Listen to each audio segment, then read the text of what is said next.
O número de crianças com transtorno do espectro autista, TEA, matriculados em sala de aula comuns em escolas públicas e privadas, está em crescimento nos últimos anos. De acordo com dados do Censo de Educação Básica, em 2017, o número de alunos não passava de 100 mil. Já em 2025, esse número chegou a 607 mil, um crescimento de 50% entre 2022 e 2023. Nós vamos conversar sobre esse assunto. Estamos recebendo aqui a Eliane Pierotti, ela que é presidente da Associação Brasileira de Psicopedagogia, seção Piauí. E esse assunto é muito importante. Estou muito feliz de você ter aceito o nosso convite. Seja bem-vinda. Obrigada, Carla. Um prazer enorme estar aqui com você, podendo falar de uma temática que para nós é tão cara em relação à educação, né? De um modo geral. Obrigada. Vamos lá. Vamos começar primeiro falando sobre o autismo. O que é o autismo? Olha, Carla, primeira coisa, não é uma doença, né? É uma série de atitudes ou comportamentos ou condições mesmo que a Organização Mundial de Saúde define como essas condições principalmente afetadas no convívio social. Então, na interação e na comunicação, é uma criança, a gente começa a falar de criança em todo o processo, que começa a manifestar essa não interação esperada, né, no convívio social. É importante que se diga que o diagnóstico do TEA, ele é laudado por profissionais específicos, né, Sim, Eliane? sim. É o psiquiatra e o neurologista, o neuropediatra, quando é uma infantil, criança, né? Quando a gente fala do autismo, e eu tenho uma memória afetiva muito grande, Eliane, da minha infância, eu lembro que quando eu era criança e eu ia da casa da minha mãe pegar o ônibus todo dia, eu passava na frente da casa de uma vizinha que o filho dela tinha o autismo nível 3, que é o nível mais alto, mais né? severo. Mais severo. E eu tinha muito aquilo ali na minha cabeça, eu ficava sempre com aquela memória, eu sempre, quando eu falava sobre esse assunto, eu discutia isso, eu estou falando de 30 anos atrás, o autismo era algo que a gente só via mesmo ali o severo. Então, na minha cabeça, eu sempre achava, eu relacionava o autismo a essa condição severa. Mas, de uns tempos para cá, a gente vem vendo, inclusive os números relatam e mostram isso, o fato é que sempre existiu o autismo nessas outras fases. O que acontecia é que não tinha o diagnóstico e não se falava sobre. Exatamente. Então, assim, quando você traz esse aumento exponencial, né, do que aumentou, não é que aumentou, o que a gente vê em relação a políticas públicas, ao acesso à informação, à própria formação de professores, de gestores escolares e dos próprios médicos também, neurologistas e psiquiatras, que hoje nós temos, principalmente no Brasil, tem se aprofundado nessa área e aí facilitou o diagnóstico, né? Então, a gente pode também considerar que não é que aumentou, né? Foram esses diagnósticos que foram principalmente detectados a partir da escola, né? Então, a gente vem de um histórico escolar, né? Essa criança, quando entra na escola, tanto é que você vê assim, provavelmente essa criança que você via na rua que você passava, talvez nem estudasse. Não sei. Mas, assim, hoje... Não estudava. Não estudava. Então, era autismo severo. Porque eram segregados, ficavam à margem mesmo, né? E, assim, o que hoje a gente vê, assim, como avanço, se é que a gente pode considerar isso, é exatamente assim. Isso tudo é facilitado também pela compreensão que a gente tem do respeito à diversidade, né? Na neurodivergência, que é o modo de agir e pensar diferente dessa criança, que a gente precisa compreender, né? Não é nem aceitar. Aceitar, naturalmente, é o respeito mesmo, e aí o avanço, e a evolução e o desenvolvimento da aprendizagem dessa criança. Porque não necessariamente tem comprometimento. Tem comprometimento. E o que eu acho muito interessante, você traz uma fala que, para mim, é muito fácil de identificar e de perceber que nós precisamos nos comportar, inclusive de uma forma natural em relação ao autismo. A gente precisa entender que o autismo é uma condição. Sim. E respeitar, como você mesmo falou, a diversidade, mas, acima de tudo, entender que existe uma luta, a luta pela igualdade. Sim. Assim como nós, mulheres, lutamos pela igualdade de gênero, os autistas lutam pela igualdade. A gente não quer preconceitos. Sim. Não é isso? E a gente vê que ainda existe muito preconceito. A história escolar, né? Eu venho de uma história escolar, eu fui professora desde a educação infantil, sou pedagoga de formação, né? E aí a busca, inclusive, pela psicopedagogia, à época, foi exatamente querendo compreender. Eu tinha na minha sala de aula crianças que terminavam a atividade com muita facilidade e aquelas outras que eu ficava até 1h30 da tarde, né? Terminava o horário, e eu queria compreender. Então, eu acho que já partiu daí essa curiosidade em querer entender por que algumas crianças aprendem com tanta facilidade e outras, né? À época, eu era muito nova, eu comecei na sala de aula com 18 anos, mas, assim, hoje, essa evolução que a gente diz no processo formativo de quem trabalha hoje numa escola é exatamente para compreender, né, que, ao invés de segregar, né, que todo o processo de inclusão também ele passou por isso, né? Antes a segregação total, até a integração, até chegar no que a gente chama de inclusão. Só que essa inclusão, Carla, que a gente fala hoje é uma inclusão de verdade. Eu não posso trabalhar com uma criança que não é considerada, né, que tem o autismo, que seja uma criança autista, e eu vou fazer diferente. Então, eu só estou colocando na sala de aula. Então, isso não é inclusão. Inclusão é exatamente compreender, né? Hoje, nós falamos também num atendimento que é especializado com os psicopedagogos de modo geral, que é o PEI, que é o Plano Educacional Individualizado. Então, toda criança autista, ela precisa ter esse plano, né? Que não é um plano que segrega, mas é em relação a ela mesma. Como é que ela pode avançar em relação a ela mesma? Então, assim, por exemplo, em relação ao início da escolaridade, o próprio nome. Então, esse plano, ele é feito e ele é formalizado e elaborado em consonância tanto com os professores quanto com a família, em função das habilidades, né, em torno das habilidades. Então, as habilidades cognitivas relacionadas à leitura, à escrita, ao cálculo. Então, onde que essa criança precisa avançar e quais são as estratégias que a gente vai, né, elaborar para que ela avance. E aí a gente faz um plano mais ou menos em períodos, né, vamos para 1 mês, 2 meses, e aí a gente vai vendo onde que ela vai avançando, né, e crescendo.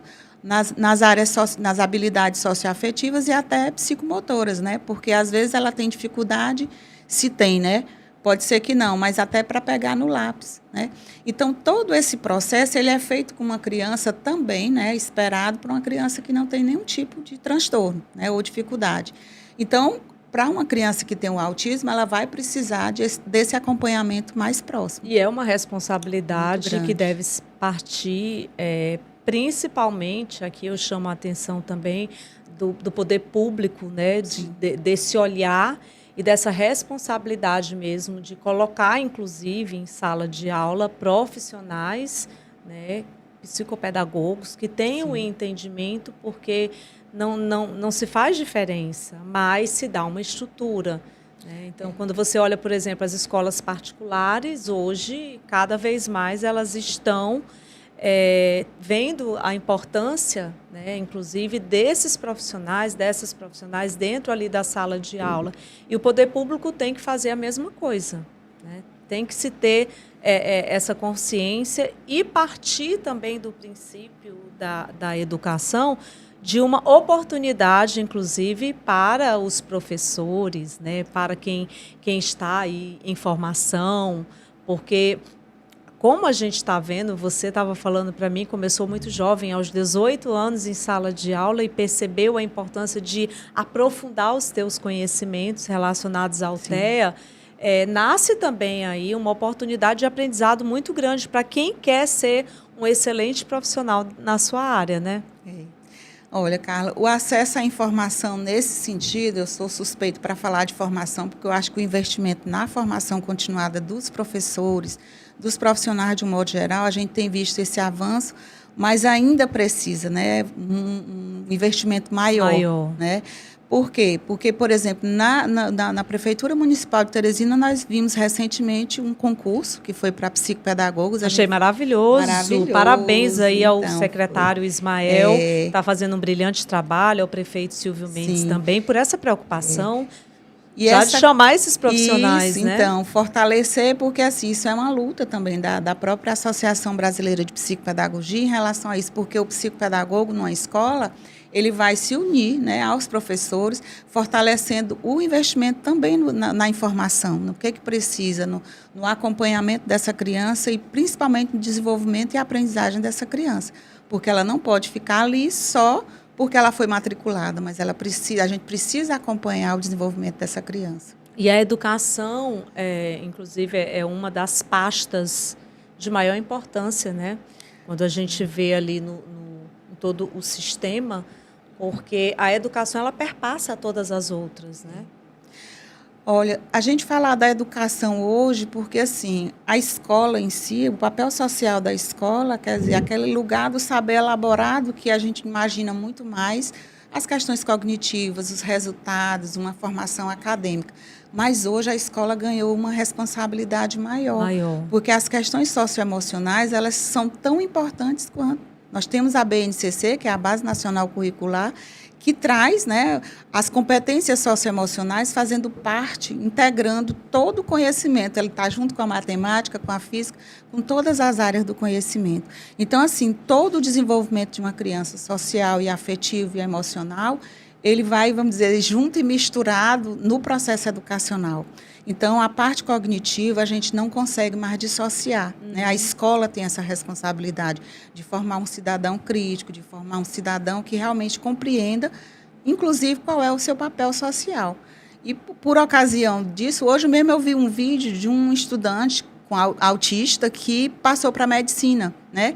Então, assim, é alguém que não necessariamente comprometeu a sua área cognitiva, mas, assim, que com certeza ele diz, eu quero fazer medicina para poder lutar pela causa do autismo e mostrar que nós somos capazes. Então, assim, é muito lindo, né? Lindo. A gente eu participei, eu apresentei a jornada TEA e foi maravilhoso também, foi uma experiência incrível, porque eu conheci vários profissionais que trabalham e também conheci várias histórias. E a gente se encanta realmente, né? Mas ainda assim existe muita falta da informação correta. As pessoas ainda não estão sem ter aquela informação correta ou estão buscando menos, falam o que não sabe, e às vezes a narrativa, a fala daquilo que você não conhece é complicada. A gente tem, por exemplo, aí, Eliene, as redes sociais,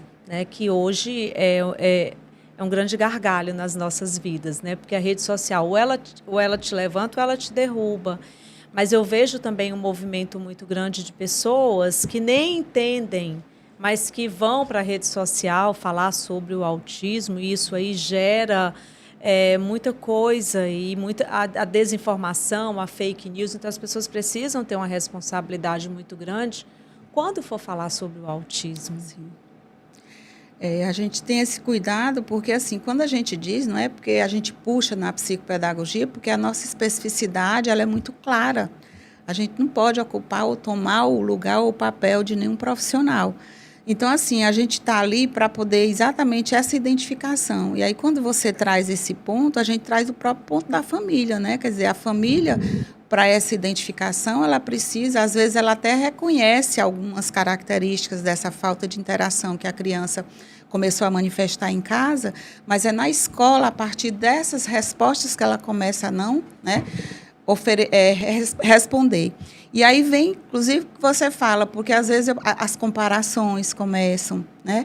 Então, tudo isso na escola, os profissionais, quando eles estão habilitados, né, que realmente com uma informação assertiva e acertada, né, ao mesmo tempo, que vai, assim, favorecer o acompanhamento, o desenvolvimento, para que essa criança siga a sua vida, siga o seu fluxo e o seu desempenho escolar, né, favorável, né, saudável até. Na sala de aula ali, no convívio, principalmente aí dessas crianças, Quais são os sinais que podem ser identificados pelos professores, por quem está ali cuidando daquela criança, para que ela possa buscar, inclusive, ajuda?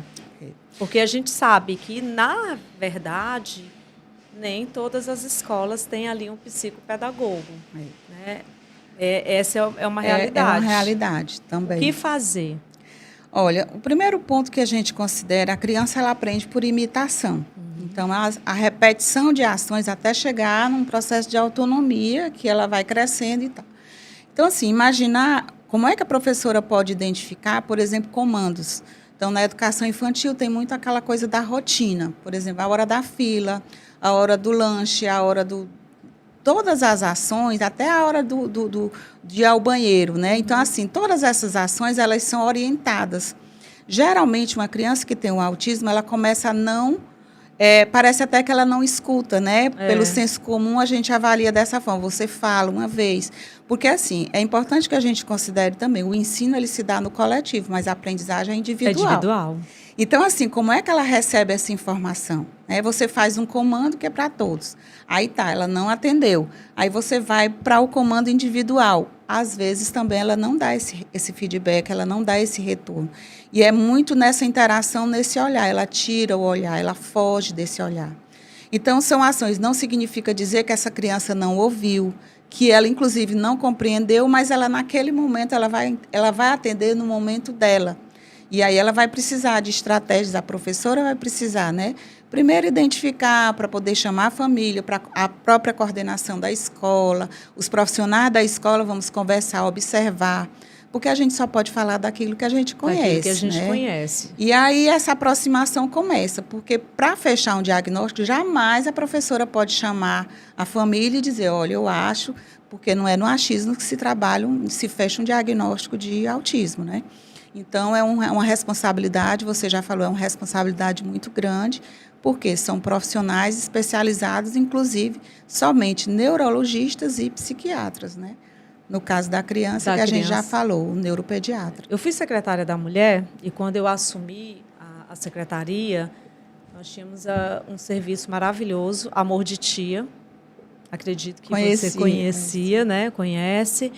E eu identifiquei ali no Amor de Tia que a gente tinha muitas crianças atendidas e que precisava realmente desse olhar mais atento e no sentido de poder oferecer a essa mulher que estava lá buscando o serviço a responsabilidade. E aí, quando você passa a ver que a realidade, principalmente das mulheres vulneráveis, inclusive em relação às condições que ela tem com essa criança, a gente vê a responsabilidade que se tem, né? Porque você tem ali, não propriamente pedagogas, porque a Secretaria da Mulher ela não trabalha com educação, lá não é uma creche, né, que se diga, hoje é Florescer, porque a gente identificou que o Amor de Tia dava a entonação de que ali era uma creche. Não é, o serviço é para mulheres, então Florescer veio nessa perspectiva. Mas, ao longo do tempo, a gente percebe que as mulheres muito mais vão em busca do serviço, não muitas vezes porque ela está querendo ali um curso, mas porque ela quer um espaço para a criança ficar. Então, a ideia que se tem é que ali é uma creche para os pequenininhos, né? Porque ali é a faixa etária de 1 a 3 anos.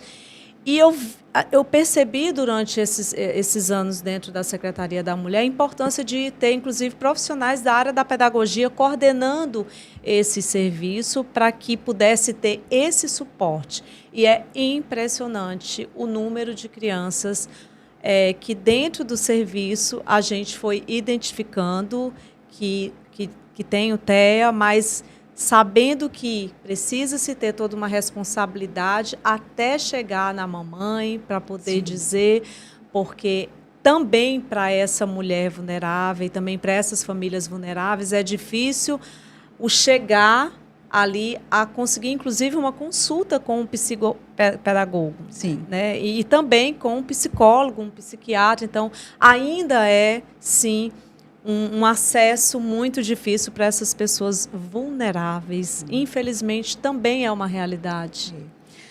Por ocasião desse projeto, que é maravilhoso, assim, eu tive a oportunidade, como professora da Universidade Estadual do Piauí, né, eu sou professora da UESP, trabalhando numa disciplina prática e espaço não escolar, no curso de pedagogia. Eu levei um grupo de alunas minhas para um desses espaços, né, que foi o Amor de Tia, lá no Alto da Ressurreição. E, por incrível que pareça, na avaliação que elas fizeram, elas iriam desenvolver um projeto, e o projeto foi identificado que as mães tinham dificuldade de estabelecer vínculo com as crianças. Nesse processo, aí eu falo assim, mesmo sem ser psicopedagoga, as minhas alunas já identificaram. Então, elas desenvolveram um projeto que era, tipo, ensinar as mães a estabelecer vínculo. Porque sem vínculo a gente não aprende. Pode ser autista, pode ser uma criança, a gente só aprende quando a gente estabelece vínculo, né? Com os pares, com os professores, especificamente no processo de aprender. Então, ali, a gente elas desenvolveram um projeto, porque já imaginou. E aí, nesse processo, elas identificaram também algumas crianças que tinham dificuldade. Igual, vamos fazer uma atividade, corre para o abraço. Tanto as mães, porque você já falou, a proposta desse projeto são mães, elas também têm uma situação vulnerável, né? Então, provavelmente, ela tem dificuldade de abraçar também. Então, era como se a gente estivesse mostrando para ela, seu filho só vai se desenvolver a partir do estabelecimento de vínculo. Então, vamos ensinar também para a mãe, né? Como abraçar. E ali tem crianças que elas não iam. Então, já é um processo. Ali elas não iam fazer um diagnóstico, mas é um indício de que, assim, quantas oportunidades a gente tem com projetos como esses, né, já de estabelecer, né, as conexões necessárias para o desenvolvimento dessa criança. E quanto mais a gente vê políticas públicas, também, né, e políticas públicas atuando, não de forma individualizada, mas de uma forma realmente em que possa haver, né, cada um ali ajudando de um lado, as coisas realmente elas tendem a melhorar. Sim. Né? Infelizmente, a gente vê que para uma criança autista, para os pais, para as mães, é muito difícil. Sim. Inclusive, se a gente for parar para pensar, o plano de saúde, até mesmo aquelas famílias que têm uma condição financeira de arcar com uma escola, de arcar com um plano de saúde, sentem essa dificuldade. Imagina as pessoas vulneráveis ter uma criança autista em casa. Ela vai ficar à margem, né? Vai ficar à margem da sociedade. Ela vai ser só uma a mais na sala de aula, porque esse suporte, esse apoio e a importância das políticas públicas voltadas é exatamente para inclusão de verdade, né? Essa inclusão que a gente quer realmente, assim, ela em relação a ela mesma.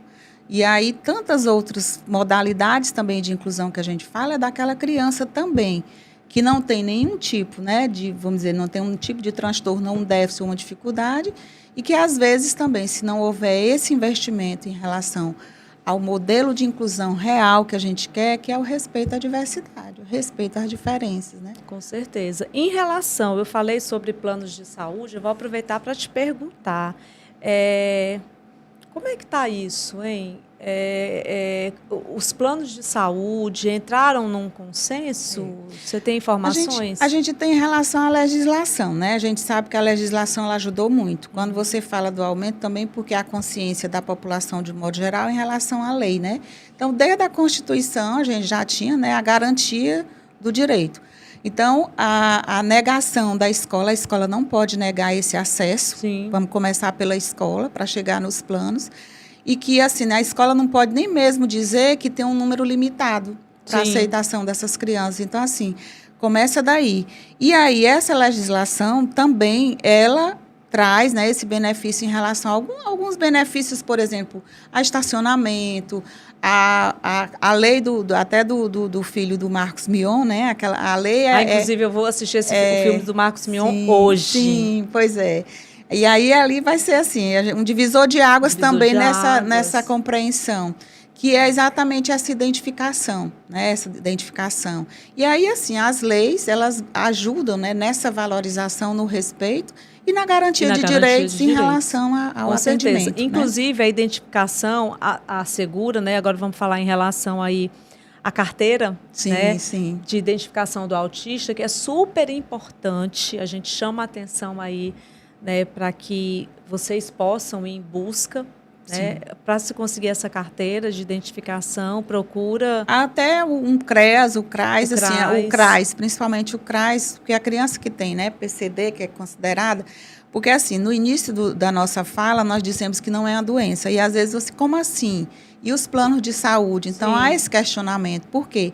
Porque se afeta a saúde mental, vai afetar o comportamento de modo geral, né? Sim. E aí é uma garantia necessária, né, e tão importante para o desenvolvimento da saúde física e mental dessa criança. Uhum. Então, nesse sentido, eles podem procurar e assim.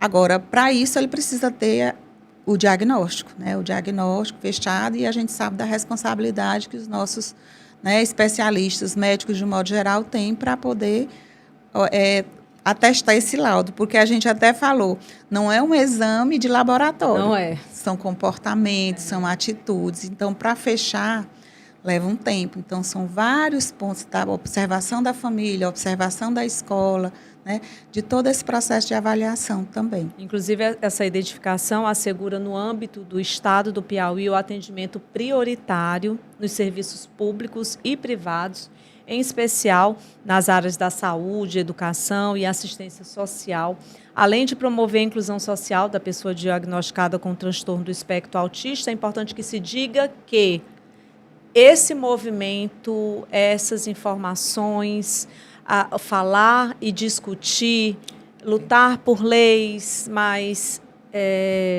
inclusivas, né? por mais leis, é muito importante e, acima de tudo, a gente precisa respeitar. Carla, você traz assim o ponto-chave, né? A gente, infelizmente, a gente ainda vive num modelo de sociedade que o branco precisa aprender a respeitar o branco. E aí a gente passa nessa luta histórica, dessa dívida que a gente tem com o negro, de luta do preconceito racial. E aí, assim, se a gente fosse compreender que a gente talvez nem precisasse, a gente ainda vai precisar muito tempo falar, esclarecer, porque isso é que vai fortalecer o acesso à informação, é que vai fortalecer, né, a compreensão e esse respeito também. Mas a gente precisa entender que as pessoas são diferentes, têm histórias diferentes, vão responder de formas diferentes. Ou a criança com autismo sem nenhum tipo de transtorno, ela precisa ser respeitada. E aí a gente vai falar de pessoas, a gente não vai falar, né, do autista, do negro, a gente vai falar de pessoas. De pessoas que precisam se respeitar, pessoas que precisam entender que somos todos diferentes, sim, né? Sim. Cada um tem ali a sua particularidade, cada um tem o seu modo de ser. A gente precisa ter mais empatia uns pelos outros. Eu sou muito grata a Deus por ter vindo de uma geração que a gente se tocava, que a gente se abraçava, que a gente brincava, que a gente tinha mais contato, e que hoje eu fico cada vez mais preocupada com a tecnologia, que é maravilhoso, mas eu vejo as pessoas cada vez mais distantes umas das outras. E isso acaba fazendo com que a gente fique mais separados, mais individualistas, né? Hoje a gente vê uma geração muito individualista, que pensa muito ali nela o tempo todo. Então, a gente precisa cada vez mais lutar pelos valores, pelos direitos humanos, né? Olha, eu queria até assim vender um pouquinho um peixe ou uma causa, na verdade. Eu fiz estudos sobre a colaboração, é a perspectiva colaborativa no contexto de aprender.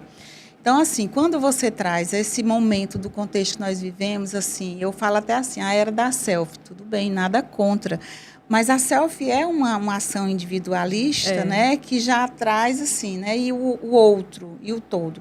Nada contra, é super saudável, tranquilo se trabalhar, mas, assim, a aprendizagem pela colaboração, ela precisa começar muito cedo na escola, sabe? A escola é um espaço de ganha-ganha. E aí eu puxo nesse sentido, porque eu venho com essa causa trabalhando desde que eu fiz o mestrado aqui na Federal. Eu sou apaixonada pelos pedagogos, pelas pedagogas, pelos psicopedagogos e as psicopedagogas. Então, é uma causa que a gente abraça no sentido dessa compreensão, quer dizer, do respeito à diversidade, que as histórias são diferentes. Somos pessoas irrepetíveis, nós não vamos ser nunca iguais. As respostas das crianças não tem como comparar. os próprios pais entenderem, né? Se ele tem um repertório, né, de leitura, de escrita diferente, porque também, provavelmente, as condições oferecidas foram também diferenciadas. Então, assim, é isso que a gente precisa trabalhar. Então, a colaboração, que a gente faz até uma diferença entre cooperação, né? Que é diferente. Cooperar, você pode me ajudar a comprar, por exemplo, uma caneca como essa, você cooperou. Mas colaborar é quando eu diz, olha, eu queria muito dar essa caneca para a Eliene, eu acho que ela vai ficar muito feliz. Olha a diferença que é. Né? Porque você está inteiro, você está envolvido naquela atividade. E aí quem me ouve por aí sabe que eu gosto de usar a música do Roberto Carlos. Quando eu estou aqui, eu vivo esse momento lindo. Ai, que gostoso. E a gente está aqui vivendo esse momento lindo, né? Pois, Carla, esse momento lindo é isso. É viver na sala de aula, sabe, inteiro ali. Os professores realmente vivendo aquele momento. Os pais também com as crianças, sem comparações, tá? Sem ficar querendo realmente, assim, a competição. Escola não é um espaço de competição. Não é. Ganha-ganha. E, inclusive, para fechar aqui a nossa entrevista, Eliene, eu acho que é muito importante a gente, inclusive, falar sobre a formação na área pedagógica, porque tem uma coisa também que eu vejo muito presente, inclusive famílias inteiras que, quando os filhos estão ali crescendo, muitas vezes já vai levando para profissões e muitos, inclusive, tirando daquela pessoa a sua vontade Sim. absoluta.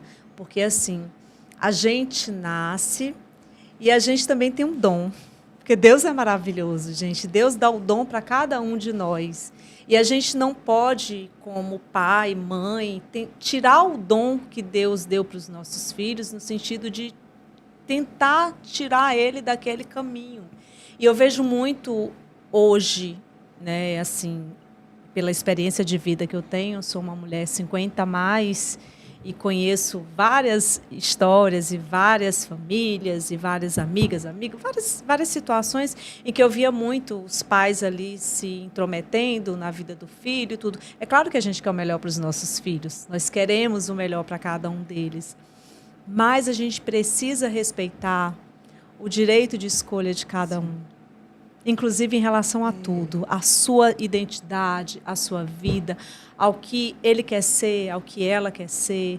A gente está falando aqui sobre igualdade, mas a gente também precisa olhar que somos educadores, né? Porque Sim. somos pai, mãe é educador, Sim. vó, tia, tio, quem convive ali com aquela criança, mas a gente precisa respeitar os direitos e os valores de cada um.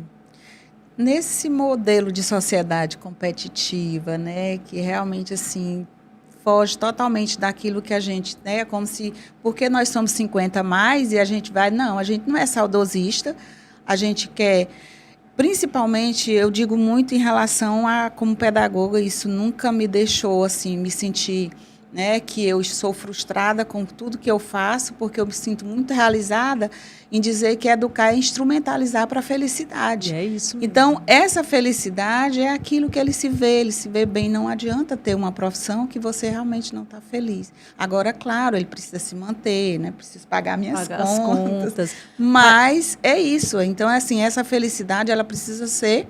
E essa perspectiva teórica, inclusive, que a gente traz é processo e produto, instrumento e resultado. Não é só o resultado final.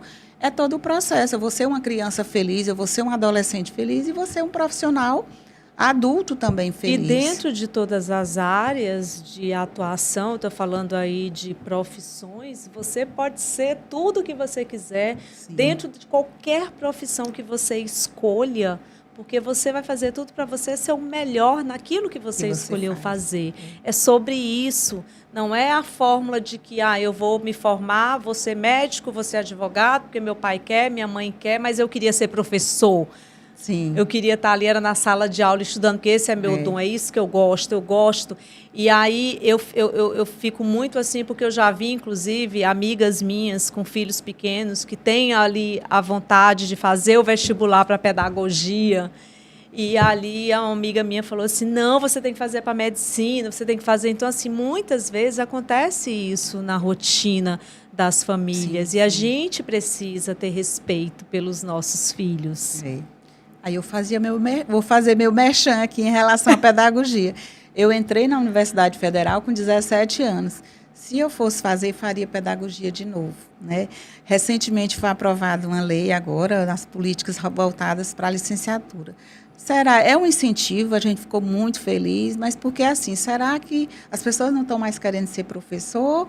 Ou o mercado também, quer dizer, em relação a essa valorização, e vem né? muito da questão da família no âmbito ali do filho, sim, não é? Então eu vejo isso muito forte. E aí a paixão pela docência, claro, a docência ela não é uma vocação somente, ela é uma profissão. Uma profissão. E aí, para ser profissão, permanentemente a gente precisa, né? Quando a gente é pequenininho, vamos levar lá para o passado. Assim, eu sempre quis ser jornalista, sempre. Eu lembro que eu era criança, eu era ali uma pequena, e eu ficava na frente da televisão, olhando a TV e já me vendo como jornalista. Mas aí o que acontece também nas nossas vidas? Na maioria das vezes, o caminho da nossa vida é outro. Então, eu casei muito jovem, com 17 anos de idade, e acabou que aquele sonho de ser jornalista ficou para trás, porque eu fui mãe, então fui ter uma criança, gerar uma criança. Minha vida ela mudou completamente o contexto daquilo que eu sempre sonhava. Eu tinha amigas que brincavam que queria ser professor, outras que queria ser médico. Então, assim, lá da nossa infância, a gente já tem mais ou menos uma noção. E eu acho que isso tem muito mesmo dessa missão que Deus nos dá, né? E eu vejo muito isso, né? Então, às vezes fica adormecida ali um período, mas volta. Mas volta. Mas é como a docência, a vontade. Muitas pessoas se formam em várias áreas e chega um determinado momento que vai querer estar na sala de aula, vai querer se especializar para ser professor, para ser professora. É sobre isso. É a gente entender que a gente precisa ter respeito, inclusive, com quem a gente gera. Com certeza. Eu vejo aí muito, hoje, por exemplo, Eliane, eu leio muito, e hoje a gente vê, por exemplo, se fala muito sobre a questão do narcisismo, né? Sim.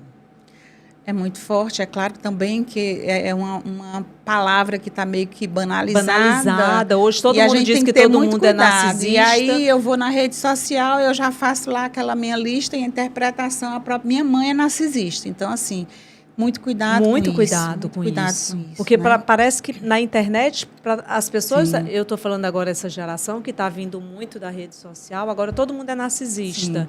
Então, assim, gente, cuidado com o que a gente reverbera. Cuidado com o que a gente fala, cuidado com o que a gente pensa. E a gente precisa realmente respeitar. Inclusive, se você acha que você está convivendo ali com uma pessoa narcisista, por exemplo, se você faz essa leitura, porque a gente faz leituras. Interpretosas. E é como a inveja. A gente estava falando aqui, essa semana eu gravei um vídeo falando sobre essa questão da inveja, de pessoas cobras, que é só o que tem no mundo, não tem jeito. Existem, sim, aquelas pessoas que vão entrar no seu caminho e que vão querer te prejudicar e que vão querer puxar o tapete. Existem pessoas de todos os tipos. Agora, a gente precisa só entender que não é sobre os outros, é sobre a gente. Então, se a gente se blinda e se a gente tem esse entendimento, pula fora e dá o segmento à nossa vida, ótimo. Agora, se a gente fica o tempo todo querendo justificar ou querendo viver nesse ciclo, você vai viver uma vida cheia de problemas, porque quem é tóxico vai querer contaminar todo mundo. Então, você não precisa ser contaminado. Então, quando você dá aquele... não, eu não vou mais permitir isso na minha vida, eu vou parar por aqui, não vou deixar, você vai viver uma vida tranquila. Porque, infelizmente, tem isso. Tem isso. Aí, assim, eu retomo bem aqui o momento escolar e, assim, inclusive a perspectiva teórica que eu trago da colaboração, porque tem, por exemplo, o Spinoza, que é um filósofo, e ele traz, assim, a afetação, você se sentir afetado. E nessas afetações que você, no convívio que você tem, às vezes você é afetado pelo meio. Às vezes eu falo, tem pessoas que só falam de doença, que só falam de remédio, se você não tiver cuidado, você fica igualzinho.